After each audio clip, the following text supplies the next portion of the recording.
In this episode, we're giving thanks to indie games and more on Indie Game Arcade.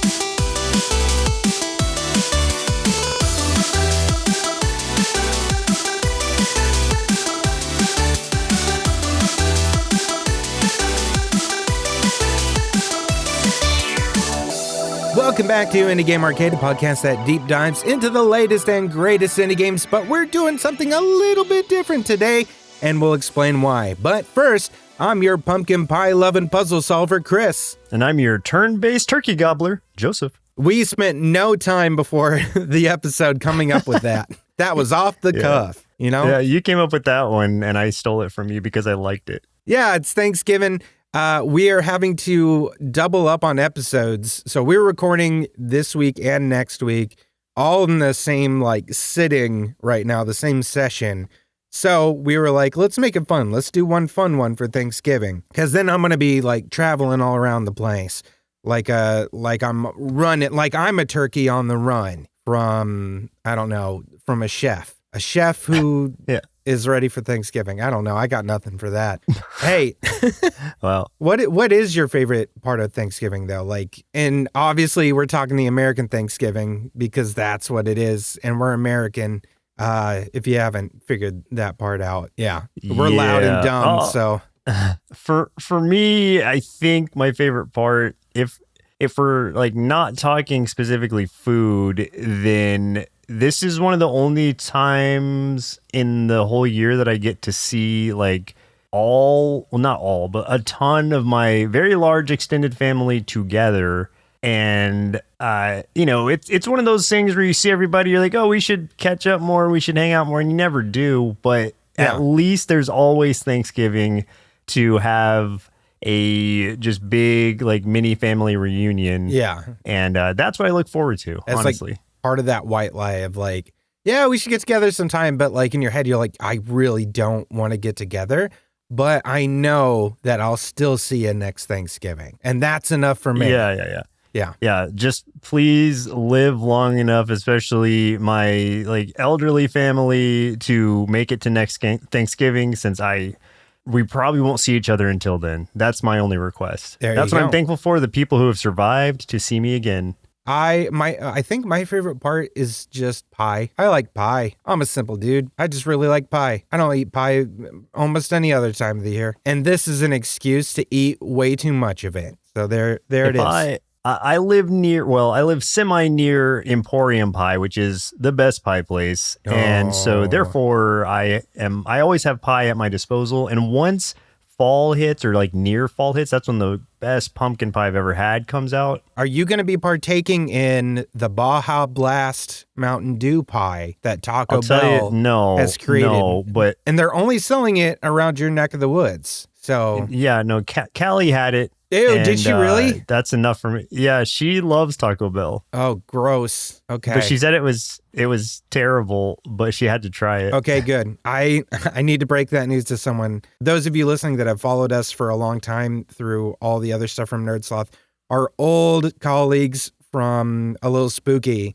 Colleen is obsessed with this idea of the Baja Blast pie, but she can't get it because it's only in Texas and California. So she was just like, should I message Joseph and tell him to send me a pie? Man. And I was Had I known it was only local, maybe I should have, just for the experience. No, I was like, hey, don't, because that's disgusting and you'll probably die. Well, that's a shame. I wish I'd had some now. Her insides are probably rotting now. So let's get into the stuff that we're thankful for that's related to this podcast, though. Yeah, you're going to have to really guide me through this one because it was a very strange concept to me. It is a very strange concept, but we're going to try to make it work. So we're going to talk about some things that we are thankful for related to the indie game space, because we're very thankful for indie games. One, because it gave us this podcast. It gives us some of the best gaming experiences that we have ever had. It's also given me, like, helping me pay some bills. I just recorded voiceover for an indie game today. And yeah, I'll take that money. Please keep hiring me, folks. If you need a voice for your indie games, I will gladly take that indie game money. And first, we're going to start off with a couple developers or publishers of indie games that we are thankful for. And I told you, let's pick like one or two each, either a developer or publisher. I picked one of each, and I have no idea what you chose. So I'm really interested to see what you have to say. Yeah, I glanced at what you sent, but I didn't want to spoil myself I didn't look into any of it. So it's all going to be kind of fresh to me. Okay. Whatever you're going to talk about. There might be overlap, but we'll see. I doubt it. I'll start with my developer, which is Rusty Lake. You know that I really love my spooky, creepy point-and-click mystery games. And Rusty Lake has been developing so many of these for so many years. And here's the thing, they are doing something that I don't think any other developer has done or is doing. I feel like the closest is maybe Yacht Club Games with the Shovel Knight series, but like Rusty Lake has far surpassed that. Right now they have, like, if you go on Steam, it'll say 14 games, right? But the Cube Escape Collection is one of those. There are multiple games within that. Those were all released at different times and then just bundled into this collection now. So they're actually closer to like 20 games. And all of these games are related and all part of this huge, weird David Lynchian style kind of mystery surrounding this lake. And it's all very surrealist and gets very dark at times. And there's like occult stuff going on. And like it is ticking all of these boxes that I absolutely love. This, you know, the creepy stuff, like the slight bits of horror, the mystery, being able to step into like sort of the detective aspect of things and trying to not only piece together things within each individual game and solve the mystery of that game, of which sometimes you're just kind of given more like questions than answers, but also trying to understand what is going on as a part of this entire story that's being sort of like told throughout this whole thing. Because you'll see some of the same characters come and go, and like entire generations of families are like literally rooted into like the overall story of this game. I've never run into a game series that is so just deeply interwoven with so many games that all interlace together. And I just am completely enamored with it and inspired by it. I literally, like years ago, almost made I was thinking about making a podcast literally just about this game series, where I'm like trying to break down what is happening, like all the mysteries, what is the big thing going on. And like, I was just that kind of in the weeds with everything. And I'm just absolutely obsessed with it. I love everything that they do. They've got a new one called Servant of the Lake that's coming out next year, and I cannot wait for it. They are so awesome. Have you played all of their games or just like a big chunk? I have played all of them save one, sir, because that one, you need a friend. Oh. We don't have those. I have not found someone to play it with me. I tried to get you to do it once, and you were like, Oh, yeah. No, that sounds like me. You're like, we'll see. Yeah. I think I swear to God, I even like sent you, like, I think I even tried to send you a copy of it once. And you're like, It's real hard to sell me on point and clicking. I do that all the time at work. I point and click on Excel all the time. Here's the thing with this one in particular. That one's called The Past Within.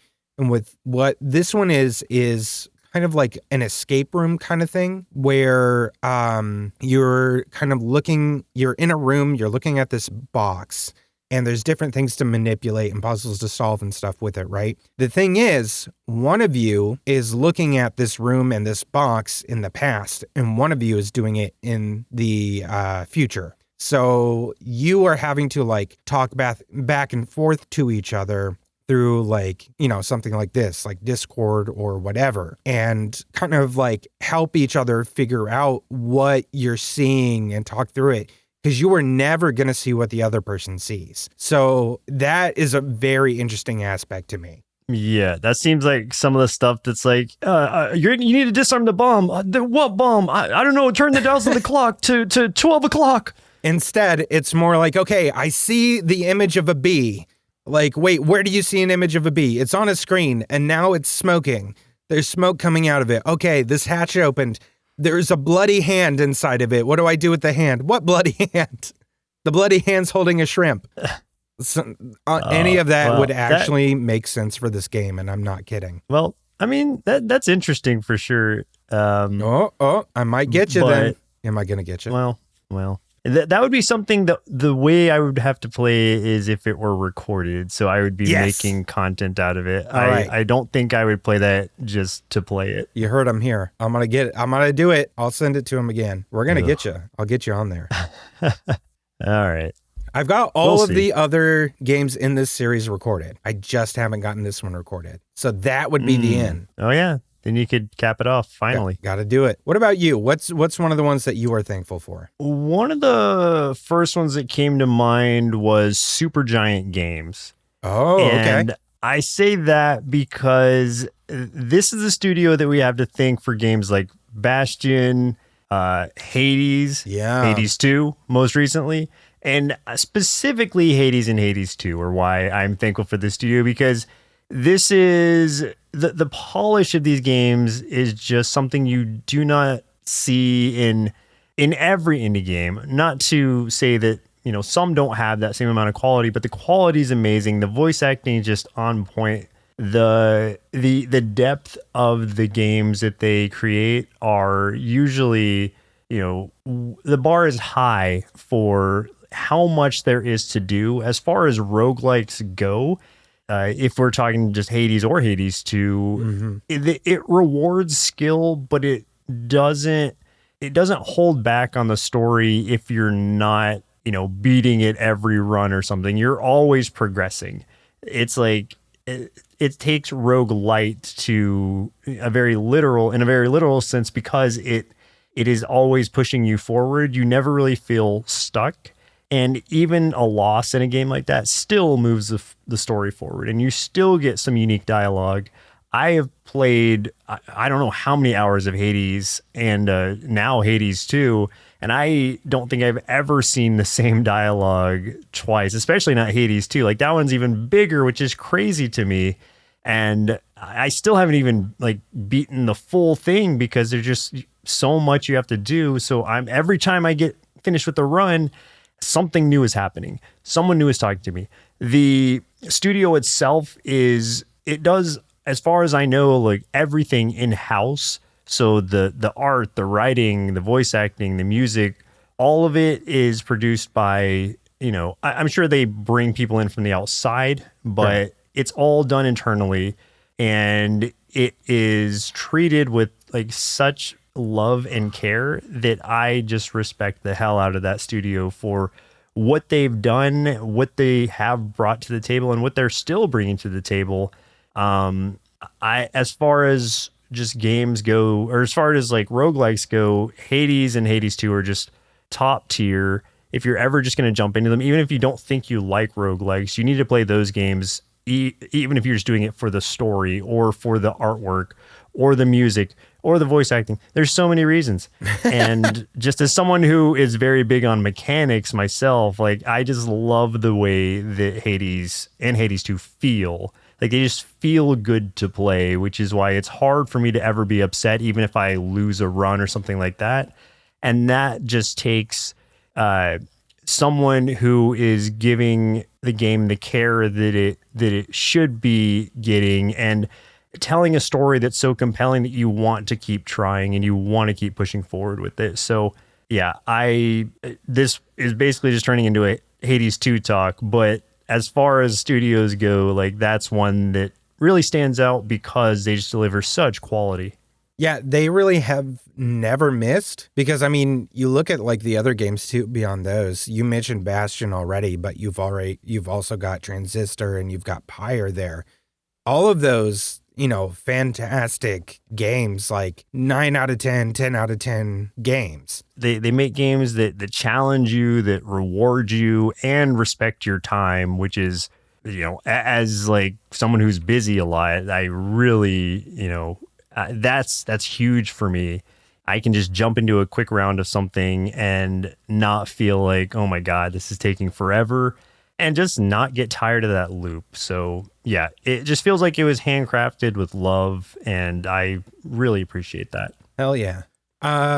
So my other one that I wanted to talk about was actually a publisher, and this is Annapurna Interactive. So the reason I'm bringing them up, and I know that they aren't without some issues.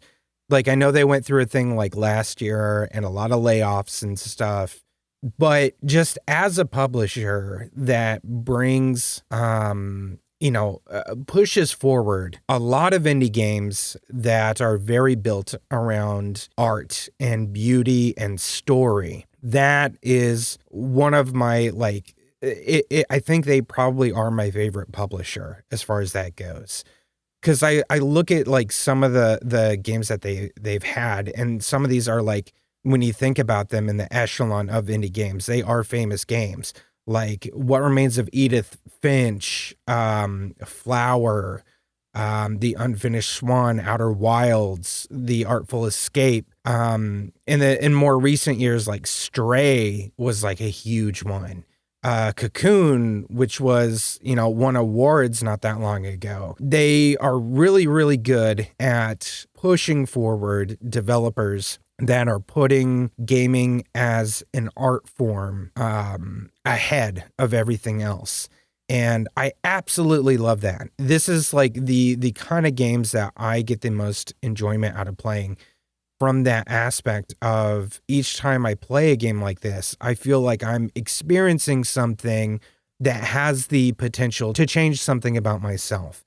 There's a lot from like the past, even just like year or two, like Wonder Stop, Open Roads, Thirsty Suitors, Hindsight, that have so much to say and really, I feel like, create a genuine human connection within these games. Like they're not just fun to play. Like some of them are an absolute blast with mechanics and stuff too, but also creating some sort of human connection, like a window into another experience or, another viewpoint or perspective that you wouldn't get in another way.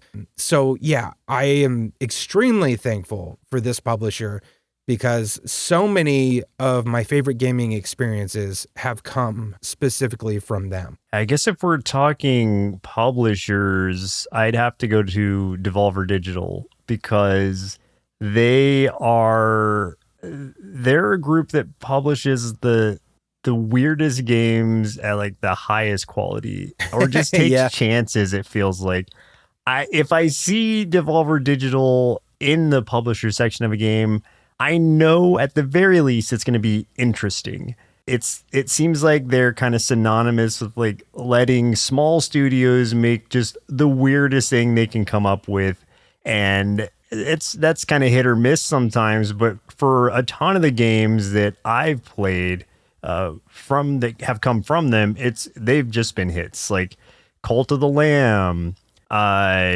Possessors most recently is one that I just talked about last episode. Inscription, that's one of my favorites. That probably my favorite of all time. I'm probably going to mention that a little bit later. You're a huge fan of Inscription, and I really liked it too. I mean, Ball Pit won also recently. Baby Steps, I haven't played yet, but I know of it, and I need to play it. Oh my god! But if we're going back, like what was that one? Oh, the Plucky Squire, like that one I still haven't played, but it just looks so interesting because it's a nice mixture of like 2D and 3D, and just looks incredibly fun. And seems like a risk to make some of these games. Maybe not a risk, but like you're taking a chance with these smaller teams and just kind of trusting their idea. And oh man, Loop Hero, it was a great one from a few years back. Yeah, so I could keep naming like a ton of the games that they have helped publish, but I think like what I mostly want to say is that they are just allowing these tiny studios to get a platform that they might not otherwise get. If they were self-published, for instance, a lot of these titles might have just fallen under the radar, but getting boosted by Devolver Digital as your publisher, that just gives you like instant kind of brownie points. And it's like, okay, well, if it's good enough for Devolver Digital, it's good enough for me, you know? Yeah. And I think just that sort of thing. And plus they they publish a lot of games that I just enjoy as far as like roguelikes, horde survival games, things like that, or just things with dark kind of absurd humor. And it's just one of those for me that always stands out. And again, even if I don't pick up every game they publish, I at least am going to take a look at it. And there's probably some still sitting on my wish list as like a maybe one day I will grab this. There's one that they put out this year that I have been very interested. We haven't talked about it. I don't know if it's been on your radar or not. Well, I would love to see you check it out. And if you end up playing it, that would be great. It's called Shotgun Cop Man. Oh, yeah. With the weird looking, like, what even is it? I don't know. He looks like a thumb in a way, but so it's like a platformer, but also like a boomer shooter at the same time. But like you move around and jump and stuff by shooting. Like that's like your shotgun is what blasts you like through the air and stuff. And I think that's it's by hilarious. the same developers who did My Friend Pedro. Yeah. Very dark humor and just absurd. And I would just love to see your reaction to it. Go to hell, arrest Satan. That's your job as Shotgun Cop Man. Yeah. If that doesn't sell you, I don't know what will. I'm going to add the demo to my library right now so I don't forget about this game. But yeah, so I'm thankful for Devolver Digital because they just champion the weird, stylish, and ambitious games that I don't see a ton of teams like taking a chance on. And so giving those teams the freedom to make something that's at the very least unique, it just feels like the indie scene would be a lot less exciting without them. So yeah. Gotta back them. Power up! Hey, if you're enjoying this episode so far, do us a favor and throw us a like, a follow, share the episode or the podcast with folks who love indie games so we can get more of these game recommendations out there and support indie game devs. We also have our YouTube channel over at youtube.com/nerdsloth, where you can catch us playing more indie games or check out our top 5 and top 10 series for even more indie game recommendations, because we believe there's an indie game out there for everyone. Get ready! Let's talk about some of the weird stuff. What are the niche subgenres within indie games that we are thankful for? The first one that I came up with was physical media mystery sims, which are like, it's basically like mystery games, but specifically mystery games where you are like interacting with an object of some kind of, which is like basically the driving force of the game. So whether that's like a phone, a computer, what have you. Some examples of this I can give you are things like A Normal Lost Phone, Orwell, The Root Trees Are Dead, Her Story. A little bit more of a stretch just because the UI is like hardly existent is Immortality, which was probably one of the more notable ones out of all of those, aside from maybe The Root Trees Are Dead, which like blew up this past year. I would even say like another one is Simulacra, which has like several sequels. That one was, I think, my first one of these, and it was probably not the greatest experience, but something about it hooked me anyway that I still kept seeking more of these out. Let me talk about one of my favorites, which is A Normal Lost Phone. And I am going to talk about this with the understanding that, Joseph, your eyes are going to roll back in your head as far as they possibly can as I talk about this. But A normal lost phone, like the premise of that game, is that you have found a phone. You don't know who it belongs to. You just have it. And you're kind of like driven to try to figure out who who it belongs to, whether that is because you want to give it back to them or you're just a snoop and you want to snoop. But you start you figure out how to get into it, and then you're sort of like looking through pieces of this person's life, through messages, through calendar invites and schedules and photos and other things. And you start piecing together like a whole picture of who this person is and like what they've been going through. And specifically with a normal lost phone, I'll give like a little bit of a spoiler warning here. And I talked about this recently on one of our top indie game video lists in the past week when I was talking about indie games with trans voices. That this is a phone that belonged to this teenager named Sam, who was going through a lot of these like struggles and stuff because they had this whole life that, you know, they were trans, and they were so afraid of coming out and telling, you know, their family and everything and how their family would react and their family disowning them. And like they were you're kind of seeing evidence that could be the case should they do that. And you're just like through all these bits and pieces with like the texts and everything else, website, blog posts, journal entries, all these things, you're getting this full picture of everything that this kid, this teen or whatever is going through, and like the struggle and where they are at. And it really, you know, as weird as it is that you are snooping in this person's phone, you feel this like very succinct connection to this person on a very emotional, sympathetic level. And, you know, you don't figure out exactly the identity thing right away. That's like towards the very end of the game, but you kind of figure it out why the phone is where it is towards the end of the game. And that is also very interesting and very important. So it's like those kinds of things. Like I loved that game. That game I will credit with being a game that, when I was talking about earlier about some games that like make me reflect and can change me as a person a little bit, help me grow as a person, just like a good movie or something. This one I would credit with that, helping me open up to another level of empathy that I feel like I wasn't fully open to before. There are lots of other games, you know, like that I've experienced since, but that one's always going to be like probably my favorite as far as that stuff goes.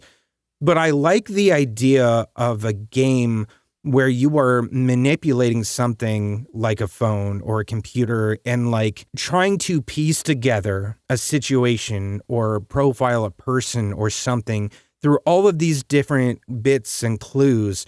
Orwell is another one that I really, really like, where it's sort of like you are working for this company that is, I guess it's like a government task force kind of thing, and it's a very invasive thing. And it's from the premise of working as like counterterrorism in a way, but you are like digging through every aspect of people's lives and profiling them and everything about them and who they meet and where they are at every location. And as you're doing all these things and trying to figure out like, you know, their level of threat because of like a certain situation that they might be semi-related to, like you're also being able to pick, you know, how much you want to disclose or not disclose and maybe sabotage that system and stuff. I've just had so many good experiences with those kinds of games that they've become the kind of game that I like to seek out. So when The Root Trees Are Dead came out, I immediately went for that. Her Story was a great one. Immortality is just on another level. Like I said, that one I feel like less so fits this, but you still are essentially like kind of scrubbing through, you know, different films and stuff to try to piece together this mystery. But it goes to a whole new level that most of these others don't go to. But I definitely recommend playing Immortality.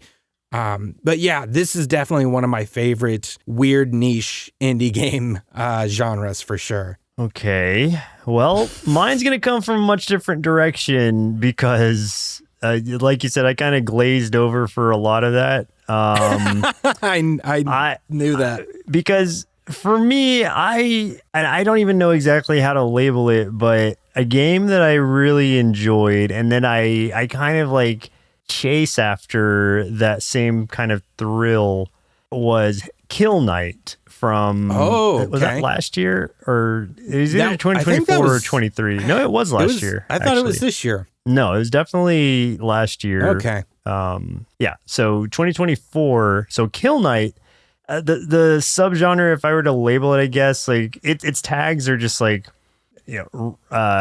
bullet hell, difficult, top-down shooter, stylized, but it's kind of like aggressive arena bullet hell hack and slash, I guess. Maybe challenging, aggressive bullet hell hack and slash. Like perfect. I need a story I don't need to know why I am murdering everything in hell. Just let me swing my sword. I'm not going to become a better person from playing this, but I am going to become more skilled at playing everything else from playing this because it is like so challenging that I have to be better, become better. And that's very thrilling for me personally because I love getting better at things. I love getting mechanically better at things. That's so thrilling to me. And Kill Knight took many hours, from me because I just had to keep going. I had to keep trying and I had to like just keep reaching the most difficult like level of it that I could and getting as far as I could. And I became really good at that game. And that just, it thrilled me in a way that something like something more controlled, like I guess Dark Souls or Elden Ring just can't, because there are, even though they are challenging games, they're also trying to appeal to a larger audience to some degree, especially Elden Ring. But this game does not give a shit. This game does not care. If you are bad, it's like, okay, well, get good. It's not going to hold your hand. And I appreciate I appreciate how brash that idea is. It's like, you don't deserve to see this whole thing through if you cannot get through it yourself. To me, that's what I look for in a game. So the subgenre of, even if it's not just Kill Knight, the subgenre of just aggressive bullet hell hack and slashes, challenging aggressive bullet hell hack and slashes is totally my cup of tea. And I try to jump on any of those I can find.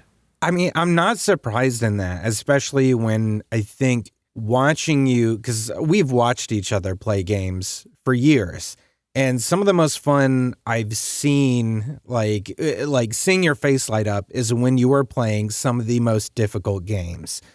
I think about like watching you play Cuphead, watching you play Celeste.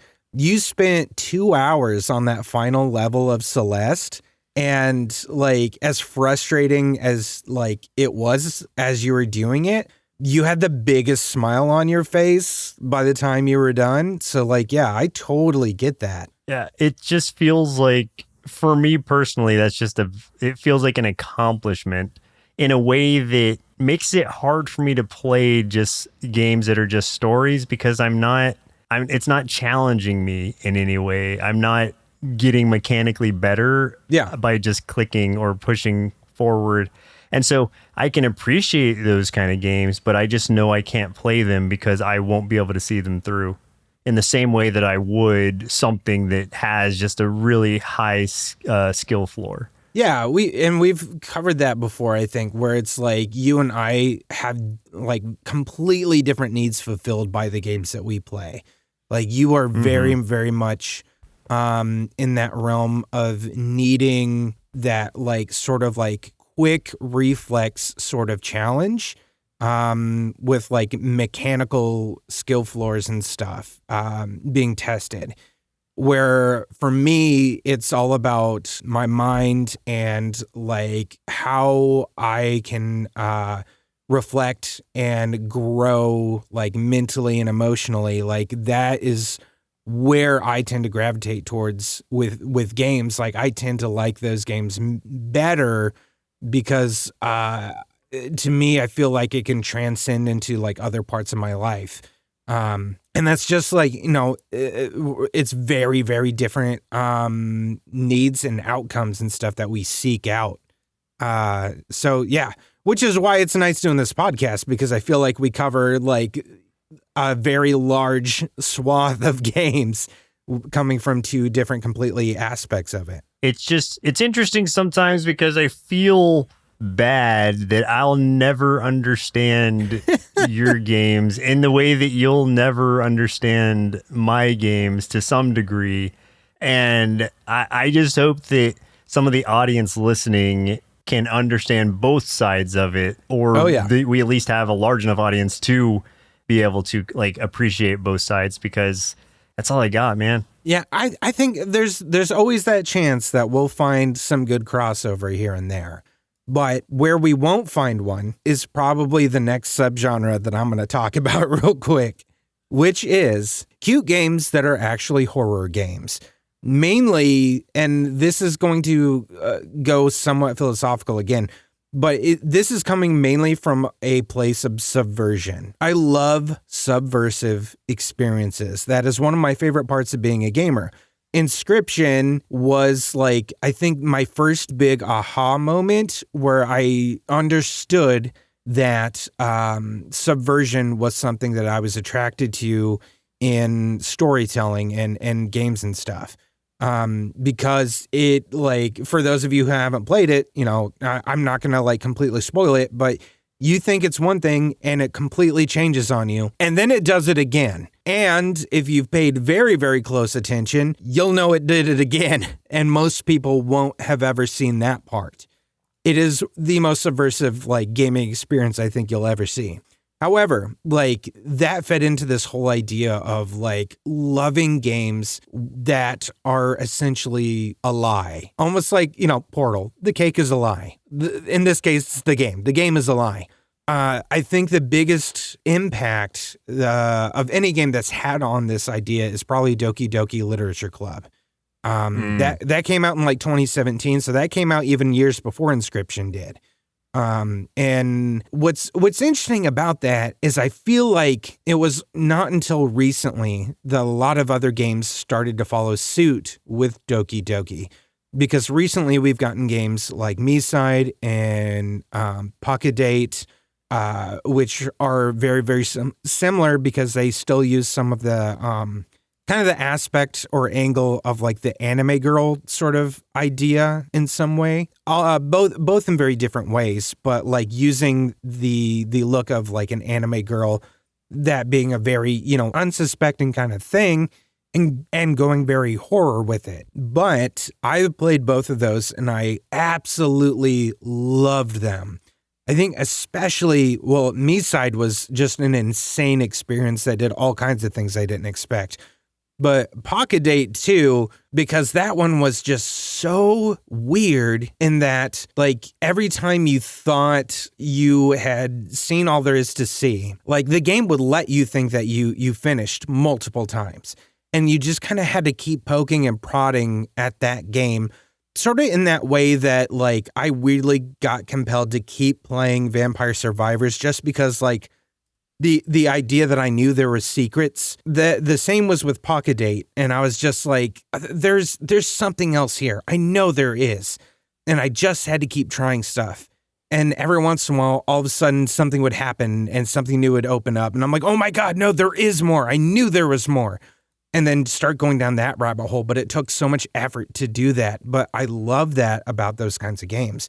Horitama is another really weird one. That one's like you're given a Tamagotchi to play with, but that is a very bad Tamagotchi. That one feels like kind of in the name a little bit, right on the nose. Yeah, exactly. That's a very dangerous Tamagotchi, so be careful. Fractured Blooms is one that hasn't released yet, but it's coming out soon, which is kind of like subverting the idea of the farming life sim kind of thing, and I love that idea. You have this kind of like anime sort of girl who is going about, like, she's in like a time loop and she's gardening and preparing food and stuff. But walking through this house, like, stuff starts just falling apart and looking very, very Lovecraftian and scary and stuff. And things just keep unraveling as she just keeps trying to go through her day. And, you know, there's very obviously things to say about that with mental health and everything. But I love the idea, man. Every time I see a new game that's like this, I have to go check it out. What was that one with the like Mickey Mouse or the Steamboat Willie Bad style? Cheese. That one's way more on the nose as far as like what it is, because it is very gruesome, like artwork and stuff, and very like, you know, daddy needs his pills, and you know, it's like, okay, well, you're not hiding it.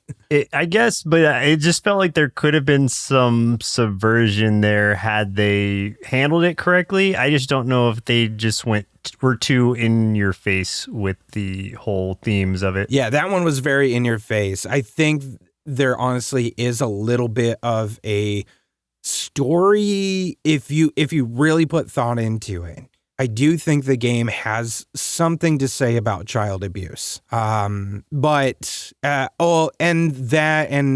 cycle of abuse, and how that affects the kid and that kid becoming their parent. I think it definitely is saying something about that. But it wasn't quite the experience I was hoping for sure. Right. Okay. Yeah, that was one that came to mind, but I never knew what the final take on that was. Yeah. Do you have another one?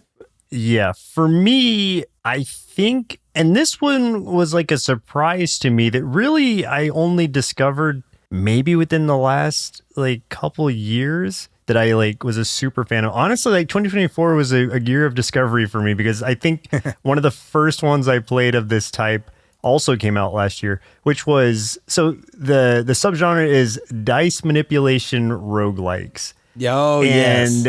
Yeah, so I mean, I don't know if Dice Folk was the first one of these I played, but I fell in love with that game. That one we both really enjoyed. Yeah, I love it. We had the pleasure of actually playing that in person together, which made it all the more special because we very rarely get to do that. But it's one we just sunk so much time into because we just couldn't stop. Like every run was like, okay, you got to keep trying, Or even if you win a run, it's like, okay, well, what's next? Let's keep going. And so what I mean by dice manipulation in general, a few of the games, so Dice Folk, Diceomancer, and more recently Dicey Bugs, Dice a Lot, and Dead Finger Dice all have dice in the name, but it's very apt because it's not just you rolling dice. Dice are tools in these games that you're manipulating and kind of programming to make the odds of a dice roll lean more in your favor, or just to apply something to whatever kind of build you're going for or whatever sort of run you're going for, things like that. So it's like bending probability by altering the dice faces. There's still the element of chance, and sometimes the most powerful dice will have ones that it's like, okay, this has a huge reward on like 4 of the sides, but one of the sides is like, I'll instantly die or something. It's like, there's always that chance. And I appreciate the aspect of chance when it comes to these kind of games, trying to make the odds lean in your favor as much as possible, with the knowledge that you can't always make it, or rarely can you make it 100% in your favor. And these kind of games are exciting to me for that reason, because even though you're bending the odds, you can't always break them. Although in Diceomancer you kind of can, because that's like the idea of it, is to really break the game and make it crazy.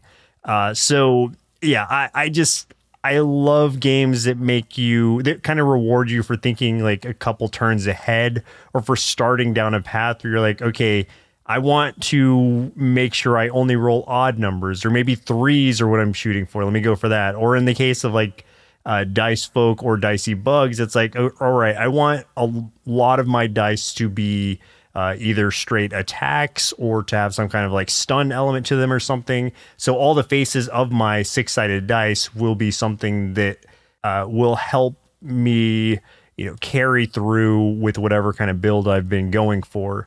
So that just really scratches an itch that I didn't even know I had until I played one of them. And now any chance I get to play any dice manipulation game, I'm probably going to jump on. Even if I don't know that I'd like it, I'll try it. And so far, I don't think I've been let down. Even like Dice a Lot, which was a more recent one, I've sunk a ton of hours into because I just really love the loop of that. And yeah, I don't know, like that. So, what did I call it? So just like dice manipulation roguelikes are just super exciting to me. And if you haven't tried one, like please do. Like do yourself a favor and go out there and try any of them, honestly. Final round! Hey, let's talk about our final part of the podcast that we want to do. The hidden gems that we are thankful for. Those indie games that nobody's ever talking about that we feel need to be talked about. I am going to bring up one that I know that we both love, and nobody's ever talking about this one. I don't think we've talked about it on this show before, and that is Pathway. Pathway is one of my favorite games of all time. If I was going to make like a list of my top 10 indie games, Pathway is in that top 10 somewhere. It is a turn-based strategy roguelite that has a lot of flavor of Indiana Jones and the 1999 Mummy movie, which is the greatest movie ever created. You can fight me for that. It's also my sexual preference. It is like just one of the best gaming experiences I think I've ever had. It is the game that made me fall in love with turn-based strategy. Like I dabbled in it a little bit before, but this is what made me absolutely fall in love with the genre. And like, you know, specifically, I went in so hard on this game. I played there was it a period of time I saw you playing that like every single day. Yeah, I played it all the way through twice. I did I don't remember if I finished it on hardcore mode, but I know I almost got to the very end on hardcore mode. But man, it does get tough. But yeah, I was basically trying to 100% this game. I could not stop playing it. I just loved every second of it. Just the theme of it. The tactics are just excellent. The rewards feel good. Like everything about this game feels excellent. So if I had to say like a hidden gem that people need to try, this is definitely like the top of the list. This is one where like I go into the game recommendations subreddit a lot. If you ever see Slurred Nerd in there, you'll know it's me because every time someone's like, oh, I need a new game that's like this, if I can ever say Pathway, I always say Pathway. So you may have seen it before if you're in that subreddit ever. One that I never really see mentioned, but I think is like a really solid game that people should try is one that honestly I need to go back and play some more of too. Cobalt Core is a cool little, think like Star Fox-esque as far as like you are just kind of anthropomorphic animal like space pilots. And it's a I'm trying to think how to describe it. To me, like, it's like if you've played Lone Star, it is Star Fox meets Lone Star to me. Which one is Lone Star? That is the like the spaceship one where like they can kind of like move lanes and stuff. And yeah, okay, I do know what you're talking about. Using the numbers. Yeah, so it's a space. So it's like if Star Fox were a deck builder, also. Yeah, because you're putting together your deck. You are shifting lanes like you're talking about. It's sort of a face-to-face view, or like the enemy's on top, you're on bottom kind of deal, and you're switching around lanes and trying to aim for enemy like weak points, trying to avoid enemy shots between it's turn-based, and you're using your cards to stack things in your favor to either be attacking or defending in whatever lanes. And I just think it's one that I don't think gets talked about enough. I feel like I see it's has been overwhelmingly positively reviewed by over 3,000 people. So maybe I'm wrong on that, But I just think if it hasn't been revisited, it came out in 2023. But if you haven't played this or need to just revisit it, like this is one that absolutely is worth going back to. I remember having so much fun with it. You're unlocking like even more cute animal pilot characters as you progress. Hell yeah. And just having that sort of like, if you think of a game like FTL, where you are going through space and kind of like, well, with any roguelike, I guess, choosing the path that you're going to take and kind of like taking whatever comes from some of those randomized events that you run into. Even if that's like either building your ship up or like finding more items or just like sacrificing a part of your ship, things like that. There's just, or I remember one of the cards or something was like, it like randomized where the parts on your ship went. So it's like at one point, all my guns were like shifted over to my left side. My right side was like nothing. So I had to just always shift over to the right to even shoot. So it's just having some of those like cool random events can really spice things up too. It's a cute little, not cozy because it does have a good strategy challenge to it, but it's definitely one that has appealed to me that I never really hear talked about. That's the only reason I wanted to bring it up, because if you haven't played it, you definitely should. I think I tried the demo a long time ago, but I haven't played it since, but I remember really liking it. So yeah, that's one I need to get back into also. Good pick. I'm going to actually run it right now so I can make it the top of my Steam list. Nice. I'm going to run it and then close it just so it'll be at the top so I can remember to play it. Perfect. My last one that I want to mention is one of the weirdest games I've ever played. And I think I understand why this one is a hidden gem, because I feel like most people would just not be like, I can understand why people wouldn't be interested in it. But to me, it is extremely interesting and just beautiful in a weird way, even though it is also horror. This game is called Scanner Sombre, but not spelled like somber like you usually know, almost like you're gonna type out sombrero, but then you leave off a few letters. So it's like SOMBRE. But essentially what this game is you are deep underground in this cave system. And you put on this visor and you're using a LiDAR scanner. If you don't know what that is, it is like often used for like mapping things, like underground or underwater structures and stuff. And what it does is it is giving feedback to the visor that you're wearing. And it is showing you all the structures and stuff around you within like so many feet, just made out of like little light dots and stuff. And it's done in all these different colors and everything, based on like how close and stuff you are and like what material and everything it is. So that in itself, like if you look at the pictures, it looks kind of beautiful in a way.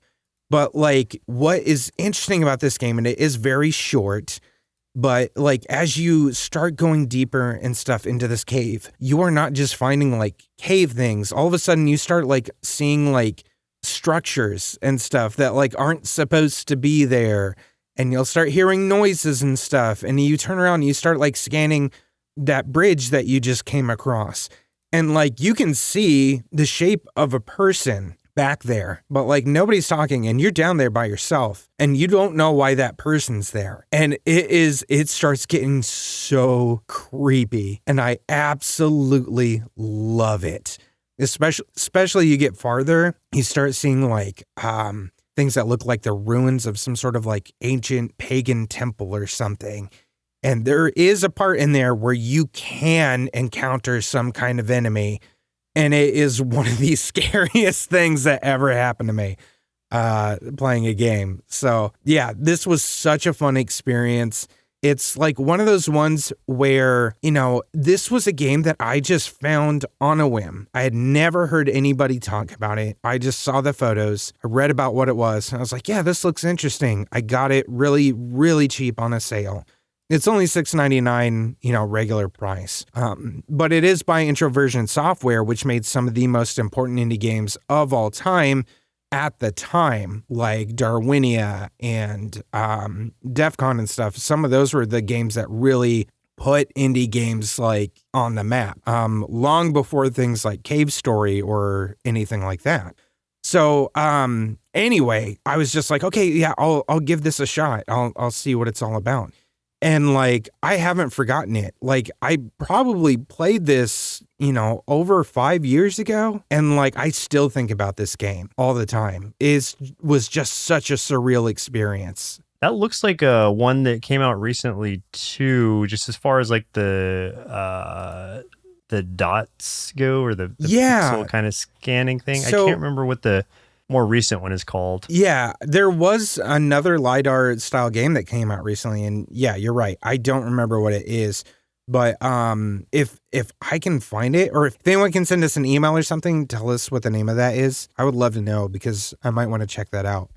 Yeah, one that I wanted to bring up, because I'd be remiss if I didn't, because of how many hours I've spent in this game, is another deck builder, but a different kind of deck builder.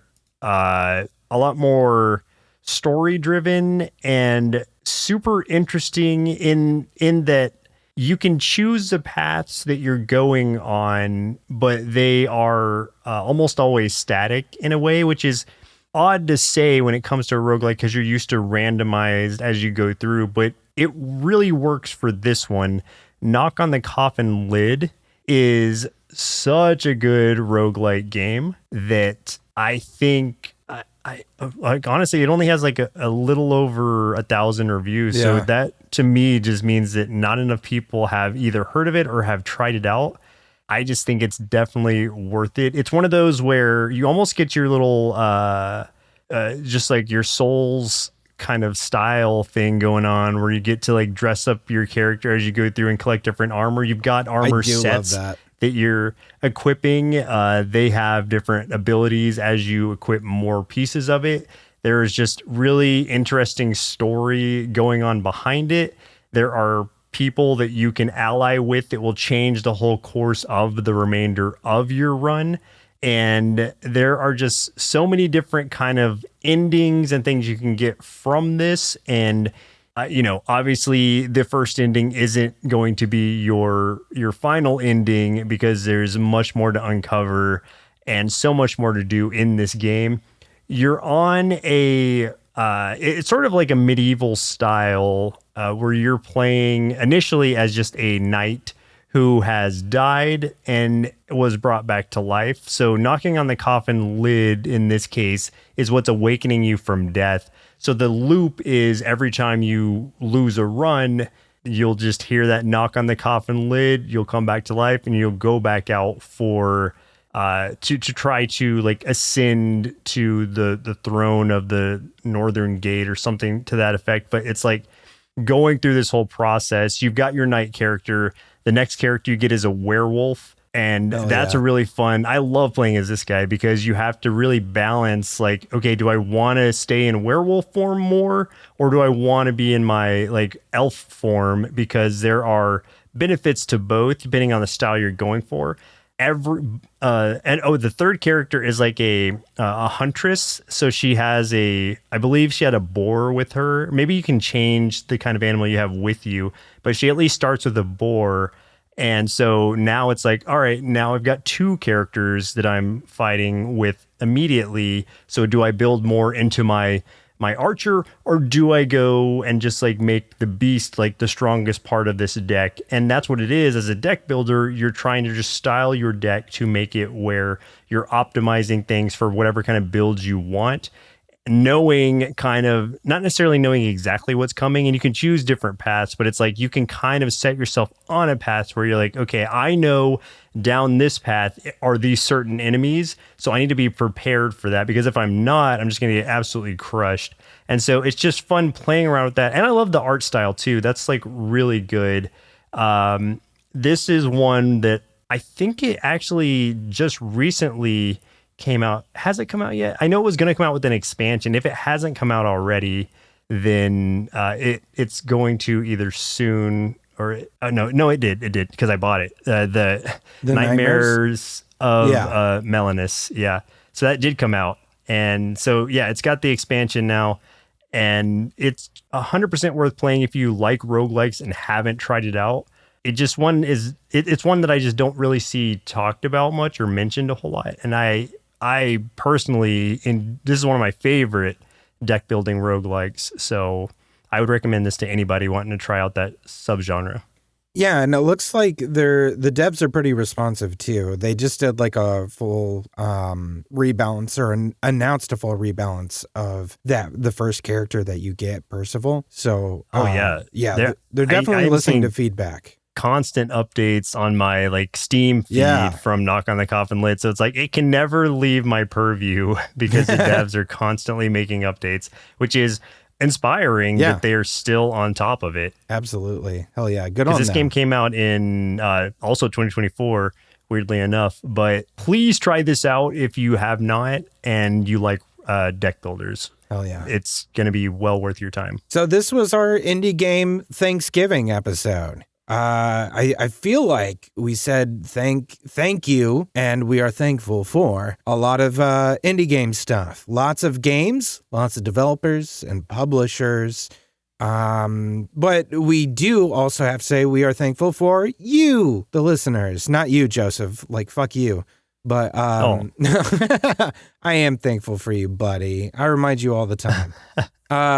We're very thankful for you, especially for those that have stuck with us for years and years of podcasting, following through all kinds of different podcasts, finally to this one, which hopefully will stay around for a while. But for anyone listening right now, one, we're thankful that you listened all the way to the end of this episode. Two, we're very thankful that you're even listening at all. But the best way, if you are thankful for this podcast, the best way you can show that thanks is to go check out those games that we talked about, especially those hidden gem ones, and show those indie game devs some support. Yeah, definitely show support where you can. I apologize that we talk about so many games because I know from people telling me their wish list has grown astronomically because of our show. And for that, I apologize. But also, you're welcome. I'm not going to apologize. Screw you. Go support those devs. Hey, man, here's the thing. With the state of things right now, like the one thing I'm thankful for is that there are folks who are willing to support art and creativity and the dreams of other people during the backdrop of so much bullshit. So very, very thankful for that. So thank you so much to all of you. We are here to push these methods of escape as much as we possibly can. Hell yeah. So if you had a good time listening to this episode, stick around for the bumper. You can learn how to support the show and all the things we do here at Sloth Creative. You can also check the show notes for our link tree, which will take you to our social media, Discord, merch store, and probably other cool things. Get in touch with us. Let us know what indie games you're playing so you can help us elevate these games and we can help support those indie game devs. That's game over for us. My name's Chris. I'm Joseph. And we'll continue on the next episode. Continue. Indie Game Arcade is recorded and produced by Sloth Creative. If you're looking for more gaming content, head over to youtube.com/nerdsloth for indie game let's plays and recommendations. If you'd like to support the show, head over to patreon.com/nerdsloth, where you can select a pledge and receive access to hundreds of hours of bonus content from everything at Sloth Creative. If you're an indie game developer and would like us to review your game or explore other opportunities, send an email to nerdslothcreative@gmail.com with the subject line Indie Game Arcade. Thanks for listening, and keep supporting indie game devs.